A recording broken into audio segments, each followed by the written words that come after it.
This is the Horse Radio Network. This is episode 131 of Horse Tip Daily, a different horse tip, a different equine topic, a different equestrian expert every day. Horse Tip Daily brings the world of equine knowledge to you one day at a time. Enjoy today's tip.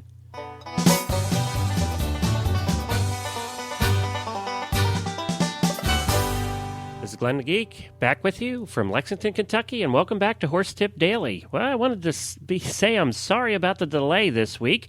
Actually, on Monday, I had a hard drive in one of my critical computers crash. Spent the entire day fighting with Dell about it, them trying to convince me that it wasn't the hard drive, me trying to tell them that it was. Finally, after 6 calls and 5 hours on the phone with them, they agreed to send me a new one. Of course, it was too late in the day to get it out to me on time. So I just am mentioning all of that because that did delay me getting this episode out because some of the files were on that hard drive and I had to retrieve them from storage I do online, which I think I'm going to make tomorrow's tip, by the way. So, I hope to get out 5 this week. We'll make every attempt to do that, so you'll have your full 5 tips this week. I also wanted to say thank you to everybody that has been supporting the Horse Radio Network through our Amazon link on our page. The response has been terrific, and we're very happy that you're enjoying the show so much that you'll take an extra effort and click on the Amazon link in the middle of our page at Horse Tip Daily and all the other sites. Before you buy anything at Amazon, if you're going to buy anything at Amazon, click on that link first. Just come to our website first, click on that link, go buy what you want. It's not going to cost you any more, but we get a little bit of a kickback from Amazon, and it helps keep the things on the air here at the Horse Radio Network. And it's a way you can support us without really costing you any money at all. So we thank you very much for listening and for helping support us through our Amazon link. Well, today I have something special for you. I want to introduce you to a new sponsor, Echo Gold. To do that, I thought I would have the founder of Echo Gold on with us. His name is John Silva, and John's going to speak to us today about his company and about the importance of your horse's temperature during work. Well, let's get to John. Well, hi, John, and welcome to Horse Tip Daily. We really appreciate you joining us today. Thank you. It's a pleasure to talk with you. Well, and also I wanted to welcome you to the family of sponsors here at the Horse Radio Network. We really appreciate you guys coming on board. You guys are out of Canada, and our second largest listening base are Canadians. Well, there are a lot of people interested in equestrian here in Canada.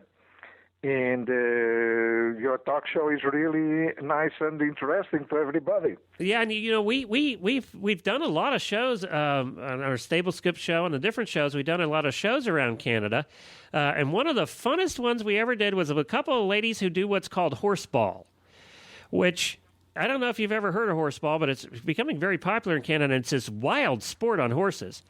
Yeah, it's almost like hockey on horse. Yeah, it is, and it's wild. I mean, and they're like pulling and shoving and pushing, and that was just a fun show. I mean, it was just fun to talk about because it's not something that we've seen a lot here in the United States. So, horseball, who would have thought?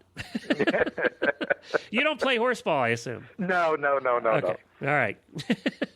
So tell me a little bit about you're the founder, right, of Echo Gold? Yes. Tell me a little bit about Echo Gold and how why you did it and how it's come to be where it is today. Well, myself, I'm a textile engineer, and basically Echo Gold was a company to develop the systems, environment-friendlier systems on textiles. Now, we were working with different universities, and one was University of Ottawa. They have an equestrian team, and one of the girls, she had a problem on a horse, and this was about a little bit over 6 years ago. And she invited me to see the horse. I had never seen a horse apart from the movies. Right. So I was interested to see the horse, and she showed me she had a problem on the back of the horse that was losing air. And so she asked me, well, do you think we could do something about it? And I said, well, what you have here is rubbing. If you eliminate the rubbing, you eliminate the problem. And she said, can you do, because we have a manufacturing facility, so which we did things for other types of sports. And so I said, okay, I'm going to try to do you a saddle pad that will eliminate this problem. So basically we developed what was called the frictionless, which basically is a saddle pad with two independent fabrics, one that touches the saddle, the other touches the horse, Teflon in the middle so it slides, so there is no rubbing on the horse. Okay. And this girl in 2 weeks solved the problem of her horse. So then came another lady from the same stable and said, oh, I have bumps on my horse. Can you do something about it? I said, gee, I don't know, but look, why don't you try this? And one comes to the other, I start feeling myself, Dr. Phil. So everybody came to me, John, I have a problem. And because on my background, being a textile engineer, specialized types of sports and special fabrics, industrial fabrics, what basically I do is when I see a problem, I select the type of a textile that does perform as is required. And because we don't have any tradition, arguments like, oh, it's like this because it always was like this, are not valid for us. Right. And so this is how it happened, and then several Olympic riders came to us and said, could you improve the performance of our horse? Well, let us try. Because in every sport, there has been a lot of developing. You go in ski and in cycling. The way that cyclists are dressed today have nothing to do what it was dressed just a couple of years ago. Because what you have is new materials. Even the swimmers now, they use these long swimming suits. So all the sports have been working, developing, using high-tech fabrics to improve the performance. And unfortunately, on equestrian, I think that everything stopped on the 4th century BC. It seems that way, doesn't it? Yeah, it looks like, at least for us. So this is basically what, and this is my tip for the riders of the day today, is to let them know how important is the control of the temperature on the horse. I know that in eventing, sometimes they tape the temperature of the horse after they did the show, or right, or also on the legs and so on. And I knew they do an endurance when they take their vet checks and breaks and things. Yeah, because really, the muscles on a horse is like an engine in a car. If you force in cool, you are going to break the engine. Now, but on the other hand, when it arrives to a certain temperature, you have, of course, in the cars, you have a radiator with water to cool off the different parts of the engine. And here also is in a similar way, we have is the sweat. The horses start sweating, and because they start sweating, they evaporate the sweat and they cool off the muscles. So this is the natural way that is done. And so if you use things that are going to interfere in this natural way, you are going to be in trouble, because then the temperatures are going up, the horse starts being uncomfortable and cannot perform correctly. So basically, there are three things that when you look either to saddle pad or horse boots, three things that you should check. And the first one is the breathability. There is a lot people talks about breathable. I have a simple and very easy test that I always use to find if a product is breathable or not. Right. And what I do, I put it against my mouth and I blow. Oh. If the flow of air goes easily through the fabric and I feel it on my other hand on the other side, that's breathable. Well, that's not really rocket science, is it? No, if he doesn't, hold on. Is because it's not breathable, because maybe it's a waterproof material such as neoprene, or it might be a little breathable under some pressure or special conditions that are not different from what we are looking for to evaporate the sweat of the horse. So this is a very simple way to find out. The other point is the insulation. Saddle pads and horse boots should not trap heat. You should use materials that are not temperature insulators, because what you want is to dissipate as quickly as possible the heat. As a general rule, if it keeps you warm in winter, don't put you on a horse in summertime. Right, right. You have just to look to human athletes. I have never seen a marathon rider or a marathon dressed in a sheepskin suit. True. If you look to jumpers, on the Olympics, no jumpers, no runner goes dressed on sheepskin suit. True. Why then? Why do you put on your horse? Yeah, the saddle pad. As a matter of fact, this was the first thing that called attention to me when I start looking the horses, is the use of wool and the sheepskin on horse. That traps a lot of heat. It must be awfully unpleasant for the horse. Right. I always say on this matter, I think that was an old Roman centurion that had rode on his horse for maybe a month, and he had really pain on the bottom, and he saw sheepskin, and he put it on the horse and said, wow, this feels good. And from that point, people are using sheepskin. And they went through horses on a rapid rate then anyway, so I mean... yeah, absolutely.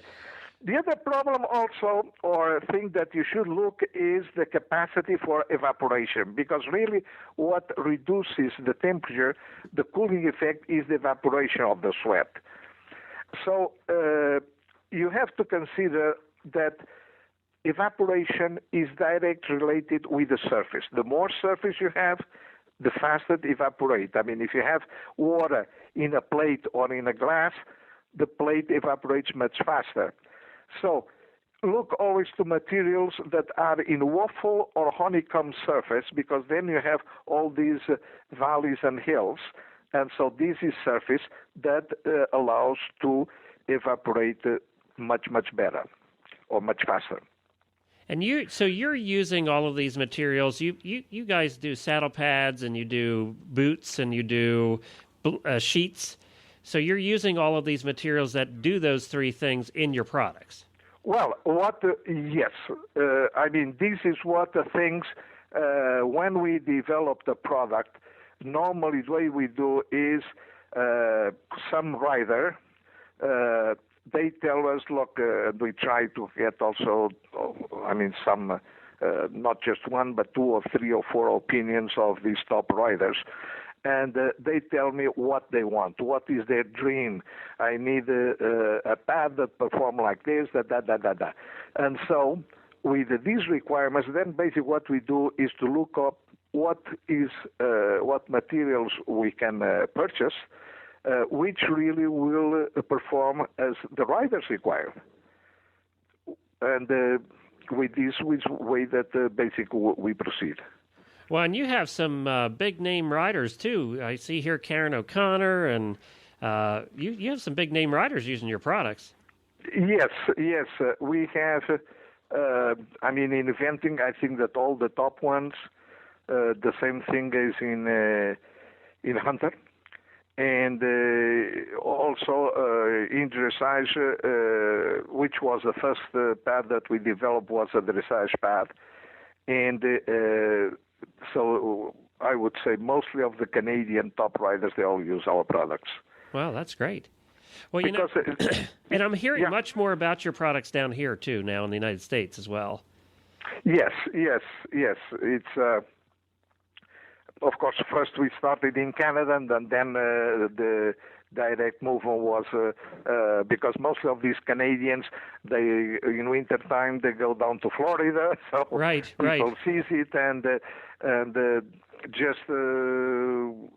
now this year our goal and what we are pushing also is England, because the eventers there are quite important. They have seen what they use, and mostly of in the U.S., I think most of the top eventers are already using our product. Yeah, I'm looking at the list here. I mean, in dressage, you have a lot of the big names, and I'm looking here now: Hunter Jumper, McLean Ward, Scott Stewart, John French, and the list goes on and on. I mean, it really does go on and on. Hope Glenn, who right now is doing very well. Well, because you see, we had opportunity because to talk a little bit with McLean Ward. And because it was a big success, I mean, the thing that he won, I think was the World Cup or something, and it was by 2 cents of a second. Okay.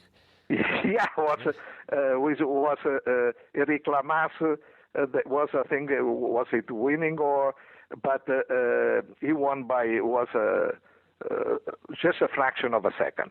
And what we'll discuss with him, because with other sports, if you go to ski, what people are looking for is the half a second. I mean, they are not prepared to have something that is going to prove them 5 seconds. No. What you try is, but if you have the right gear, everything has to be perfect.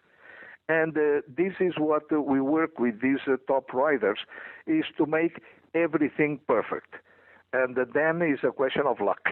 Right, exactly, and a lot of training. Yeah.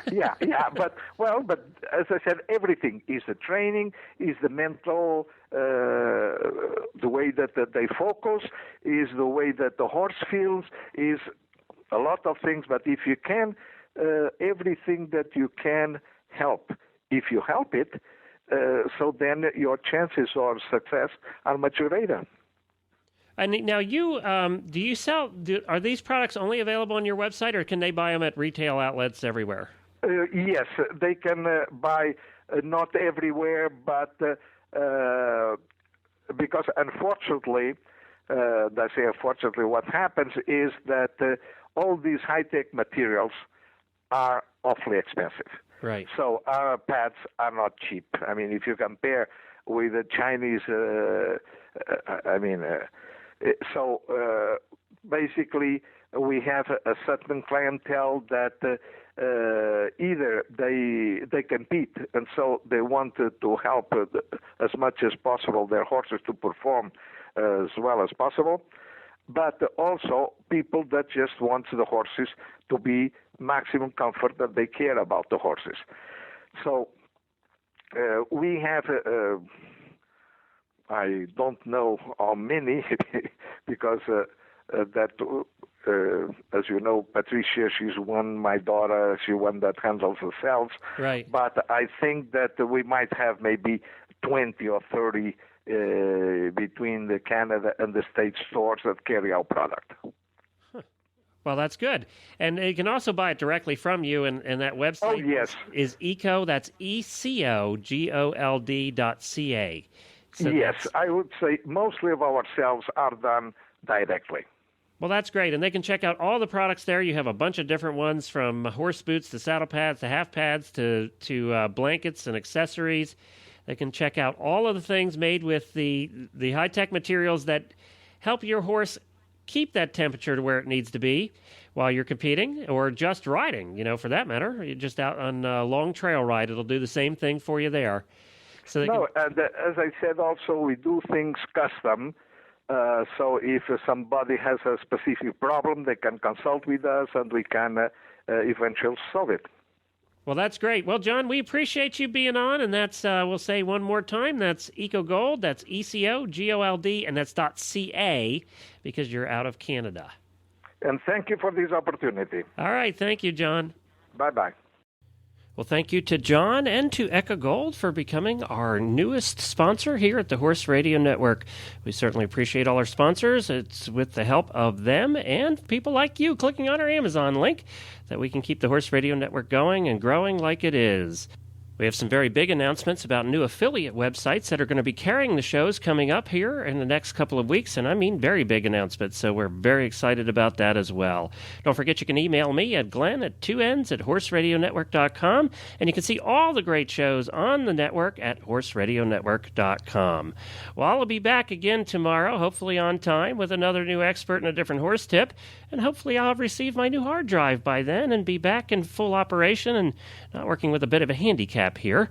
So until then, stay safe, everyone.